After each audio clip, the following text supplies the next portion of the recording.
Nous ne comptons pas sur le voleur pour abandonner son métier de voleur. Nous comptons sur les propriétaires pour mettre barrage pour que le voleur n'entre pas dans leur maison. Comment ça peut changer? Vous avez affaire à des gens qui ne seront rien sans le pouvoir et qui pensent que le pouvoir est fait pour eux jusqu'à ce qu'ils en meurent. Salut la famille, j'espère que vous allez bien. Bienvenue sur Cameroun Together, votre chaîne d'information et de référence. Alors nous allons suivre ensemble cette vidéo et on se retrouve juste après. Ça c'est visible.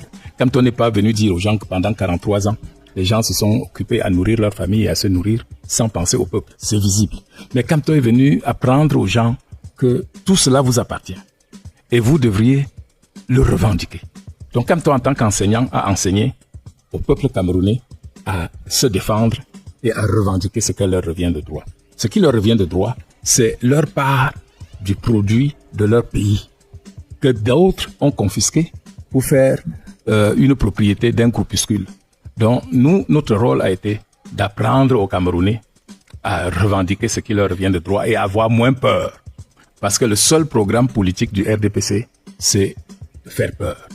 De vous dire, si vous bougez, on vous met en prison. Si vous revendiquez une route, on vous met en prison. Si vous prononcez le nom de tel, au lieu de prononcer celui de tel, on vous met en prison. Et cela avec... C'est pour préserver la paix, non? La paix sociale, le RDPC. Très bien, quand on vous met en prison, c'est pour préserver la paix, mais comme disait Chiroma, il y a la paix du cimetière. Mais justement, Abel Zongandino, quelle est la nature de votre collaboration avec le professeur Kamto, dont vous revendiquez tant? Est-ce que votre expérience en politique, vous le mettez à son service, vous la mettez à son service? Est-ce que ça peut servir l'opposition, vos années RDPC? Je crois que j'ai l'avantage de côtoyer, de connaître le génie qu'est Maurice Kamto. Maurice Kamto n'a même pas besoin de grand. C'est vrai qu'aucun homme ne se suffit. On a toujours besoin d'un petit renseignement, d'un petit coup de main. Mais Maurice Kamto en lui seul résume ce qu'il faut pour prétendre gérer les hommes et se mettre au service des hommes. Tant par son passé, tant par ses connaissances, que tant par sa volonté de sacrifice.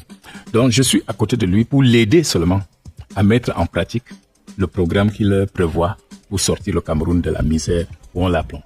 Mais depuis quelque temps, Albert Zongan, vous êtes très actif aux côtés du professeur Kamto. Lui, Maurice Kamto a délibérément, avec le Conseil national, c'est ce qu'il a dit, choisi de ne pas aller aux dernières législatives et municipales. Il les a boudées. Comment comprendre qu'aujourd'hui, est-ce que c'est pas un rétropédalage? Est-ce qu'il ne regrette pas? Est-ce que c'est pas une contradiction, une incohérence politique?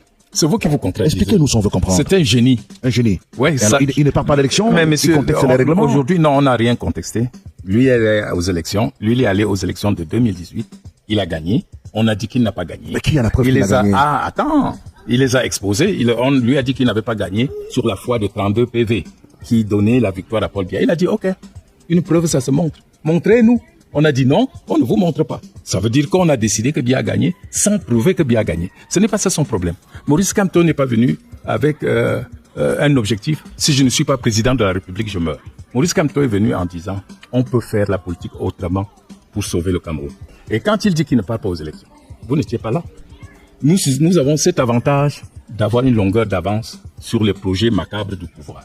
Le pouvoir avait décidé, si nous allions aux élections, de nous donner quelques députés à l'ouest pour faire de nous le parti régionaliste comme ils ont voulu faire d'un autre parti. Sur la foi de quoi vous dites ça? En politique, tout ne s'écrit pas, tout ne se démontre pas, ça se sent.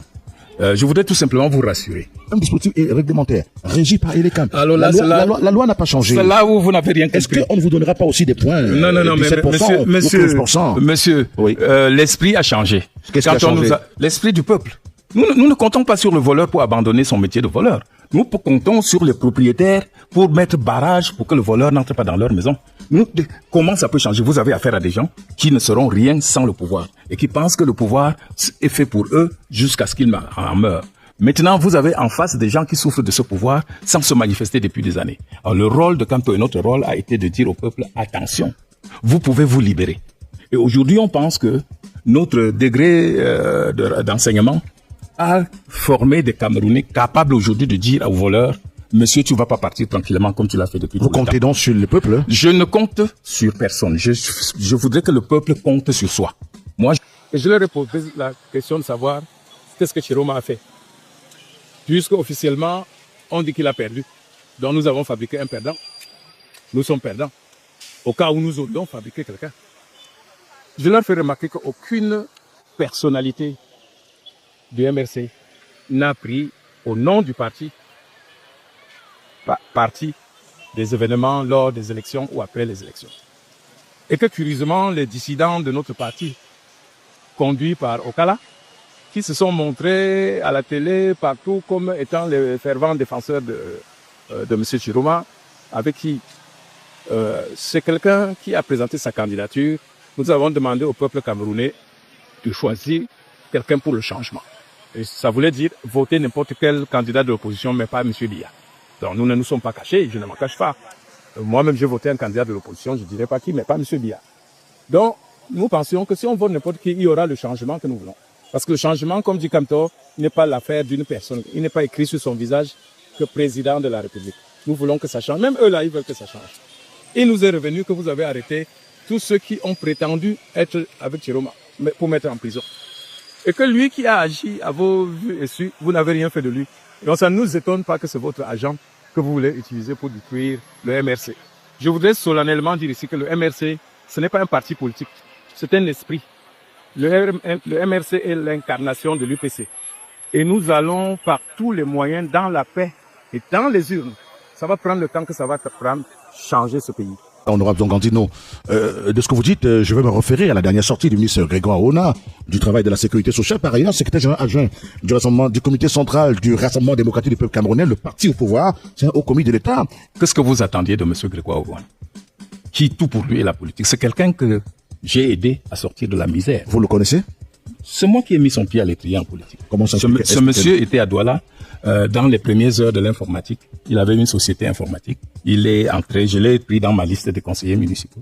Et quand ma liste a été investie, il a été le premier à aller à Yaoundé dire qu'il faut qu'on la modifie parce que j'ai mis trop de Bamileke. Que sur les 35 députés, des 35 conseillers, il y avait 18 Bamileke. Voilà quelqu'un que j'ai repêché.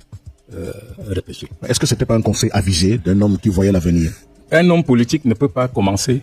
C'est pour te dire qu'il est l'un des pères de cette histoire d'Autochtone Allogène. C'est pas lui l'instigateur, ce qu'on sache.